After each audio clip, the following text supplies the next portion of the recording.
If your petition involves children, the court may require that you and the other party attend a co-parenting workshop. This is a short session, usually about 4 hours, designed to help you help your children through the divorce process.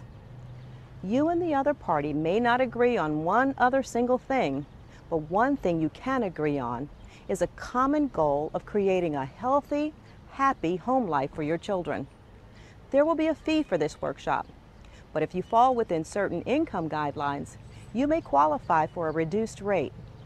You will need to provide your specific case number when you sign up for this class. Most providers will send notice to the court after you've completed the class, but some counties will require you to submit your certificate of course completion to the court. Check with the court to find out if you need to submit proof after finishing the class. If you are filing a protective order against the other party, let your class provider know so that they do not schedule both of you for the same class session.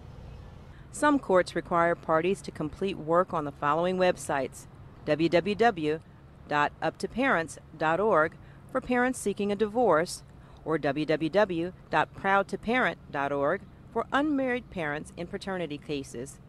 Each of the websites represents a chance for parents to take a time out from this often difficult situation and consider 50 commitments they can make to their children during this time of conflict and stress. Even if your court does not require this website work, you can gain important information from these or other similar websites. Sites that will help you and the other party work together to place the first and greatest priority on your children. You may also ask the court to appoint a representative, known as a guardian ad litem, also known as a GAL, or a court-appointed special advocate, also called a CASA, to speak for the best interests of your children in this case. The GAL or CASA's role is to speak to you and to the children, and then to make recommendations to the court regarding the issues considered to be in the best interest of your children in terms of custody, parenting time, and other matters. However, there is usually a cost to you for these services.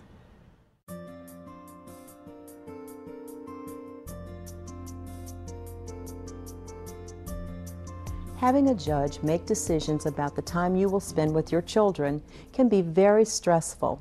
Instead of simply going to court and hoping the judge will rule your way, you can choose to be a part of the decision-making process.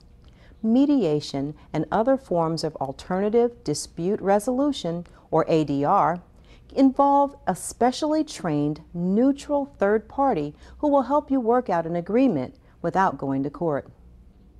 Mediators don't take sides. They will not make decisions for you, provide legal advice, or recommend the terms of an agreement.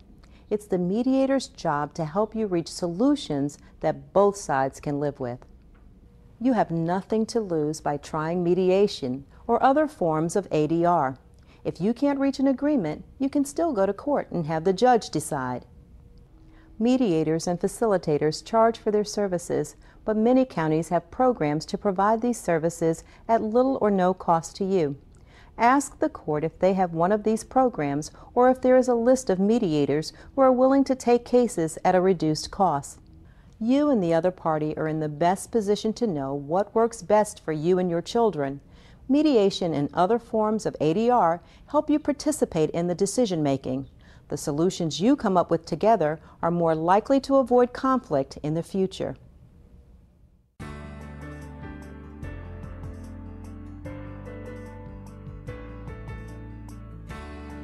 Like all states, Indiana requires both parents to support their children, even if the parents don't live together. The amount of child support depends mainly on each parent's income and other resources, and how much time each parent spends with the children. The court makes these decisions based on the information that you and the other party provide. This information is provided on a form known as a child support worksheet. The Indiana Supreme Court provides an online child support calculator to help you compute how much child support you or the other party will have to pay in your case. This step-by-step guide can be found online as shown on your screen. This website will use the information you enter to automatically generate a child support worksheet that you must file with the court. It's up to you to complete a child support worksheet before your final hearing date. You must bring it with you to court, along with a copy for your own records and a copy for the other party. If you don't provide the court with a completed child support worksheet, the court may not hear your case on the scheduled date, and your case may be delayed. What children need and how they cope with their parents living apart changes as they mature.